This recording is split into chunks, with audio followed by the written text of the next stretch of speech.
یاد رکھیں جادو کی جتنی قسمیں ہیں، وہ آبی ہے، وہ ناری ہے، وہ کالا جادو ہے، یقیناً یہ تمام قسمیں انسان کو نقصان ضرور پہنچاتی ہیں، لیکن نقصان پہنچانے کا ہرگز مطلب یہ نہیں کہ اگر آپ پہ جادو ہو جائے یا آپ پہ تعویذات کھلائے جائیں یا پلائے جائیں، آپ خود کو نفسیاتی طور پر یہ سمجھنا شروع کر دیں کہ بھئی میں تو ختم ہو گیا، میرا علاج ہی نہیں ہو سکتا۔ یاد رکھیں دنیا میں دو قسم کے لوگ ہیں، ایک وہ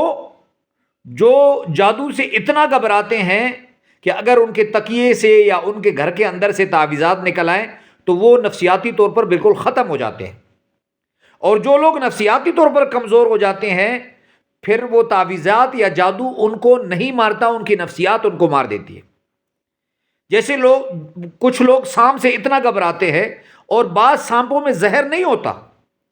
لیکن جب سانپ ان کو کاٹتا ہے تو نفسیاتی طور پر وہ اتنا زہر ان کے بدن میں پھیل جاتا ہے، حالانکہ وہ زہر اتنا خطرناک نہیں ہوتا، لیکن یہ گھبرا جاتے ہیں جس کی وجہ سے بھی ان کی جان چلی جاتی ہے۔ اس کی میں آپ کو ایک مثال دیتا ہوں۔ اگر ایک کتا ہے، ایک آدمی کہے کہ میں تو کتے کو بکری سمجھتا ہوں، دوسرا بندہ کہے کہ میں تو کتے کے وجود کو تسلیم نہیں کرتا،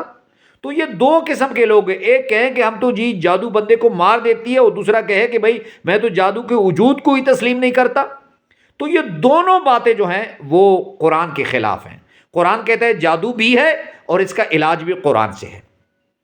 میں بار بار یہ بات کہتا ہوں کہ دنیا میں جتنے مذاہب ہیں وہ جادو کرتے ضرور ہیں، لیکن پھر جادو جو ہے وہ اتار نہیں سکتے، کیونکہ جادو کیا جاتا ہے شیطانی عمل سے۔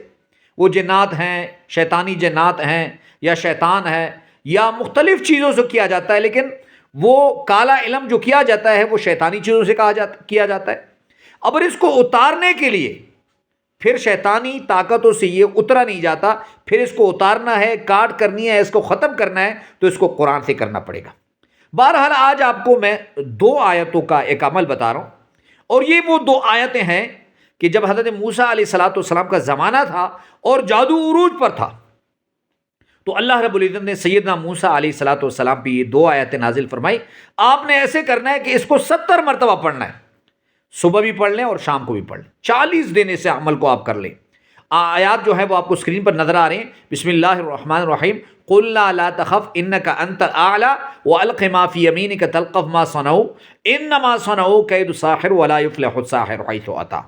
70 مرتبہ صبح اول آخر درود شریف پڑھ کر 70 مرتبہ شام کو پڑھے، اور پڑھنے کے بعد پانی بھی دم کرے، وہ پانی خود پہ چھڑک لے، اور اس کے بعد وہ پی بھی لے،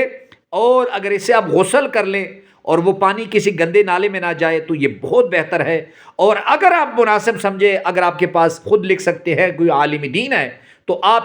ان دو آیتوں کا ایک تعویذ لکھ کر اس کو بھی اپنے گلے میں لگا لیں، اور اس کو اپنے قبر میں بھی ان دو آیتوں کا ایک تعویذ بنا کر لگا لیں۔ انشاءاللہ دنیا کا طاقتور جادوگر، سامری جیسا جادوگر ان آیتوں کا مقابلہ نہیں کر سکا، تو آج کے زمانے میں میرے خیال میں سامری جیسا کوئی جادوگر نہیں ہے جو ان آیتوں کا مقابلہ کر سکے۔ اس عمل کی آپ کو اجازت ہے، ایک مرتبہ کمنٹس باکس میں درود شریف صلی اللہ علیہ وآلہ وسلم لکھ لیں۔ اللہ ہم سب کو حامی و ناصر ہو، وآخر دعوانا ان الحمد للہ رب العالمین۔